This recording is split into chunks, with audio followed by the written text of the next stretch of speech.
என் பேர் ஹேமந்த். நாங்கள் திருப்பதிலேருந்து வரோம். ஸ்ரீமதி. நாங்கள் இப்போது செகண்ட் டைம் விசிட் பண்ணுறோம். ஃபஸ்ட் டைமில் வாங்கி போனதுலேருந்து கொஞ்சம் பெட்டராக இருக்காங்க. அதனால் நாங்கள் திருப்பி கண்டினியூ பண்ணலான்னு செகண்ட் டைம் வந்து வாங்கிட்டு போகிறோம். 4th ஸ்டேஜ் கேன்சர்னு சொன்னாங்க. பிரெயினில் இருக்குது கட்டி. இப்போது ட்ரீட்மெண்ட் எடுக்கிறதுனால கொஞ்சம் பெட்டராக இருக்காங்க. பெட்டராக தான் இருக்காங்க. நல்லா சாப்பிட்றாங்க, பேசுகிறாங்க.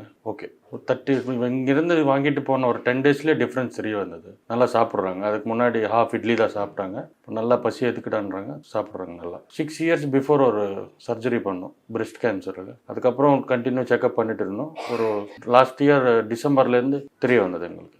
Normal blood checkup, calcium tablet கொடுத்துட்டு இருந்தாங்க. நார்மல் ஜென்ரல் டாக்டர் கிட்ட போய் கேன்சர் ஹாஸ்பிட்டல். டிசம்பரில் 4th ஸ்டேஜில் இருக்கேன்னு சொன்னதுனால கீமோ ரேடியோ தெரப்பி ஒரு 10 டைம்ஸ் பண்ணோம். அதுக்கப்புறம் அவங்களால பாடி ஆக்செப்ட் பண்ண முடியலன்னு ஆயுர்வேதிக் வந்தோம். இது பற்றி தெரிஞ்சு 10 டேஸில் பார்த்தோம். அப்போல்லாம் வந்து நம்மளா கஷ்டப்பட்டு சாப்பிட வச்சோம். இப்போ அவங்களே பசியை எடுக்கிறது, அவங்களே சாப்பிட்றாங்க நல்லா. ஃபர்ஸ்ட் விட இப்போ நல்லா தான் இருக்காங்க. இப்போ அதே மெடிசன் இன்னும் கொஞ்சம் அட்வான்ஸ்டாக வந்திருக்கு. அது ட்ரை பண்ணி சொல்லியிருக்காங்க.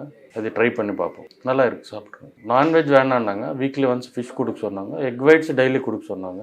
சாப்பிட்றாங்க. இப்போ வெறும் வெஜ் தான் சாப்பிட்றோம். முருங்கைக்கீரை அந்த மாதிரி நிறைய கொடுக்க சொன்னாங்க. அதே கொடுக்கும். இல்லை அப்போல்லாம் வந்து மோஷன் ஃப்ரீயாக வரதாமல் இருக்குது. 3-4 டேஸ்க்கு ஒரு வாட்டி. இப்போல்லாம் ரெகுலராக வருது. இப்போ அவங்களா அவங்க வேலை செஞ்சுக்கிறாங்க. பசிக்கிறது, தூங்குறது அந்த மாதிரி நல்லா தான் இருக்காங்க.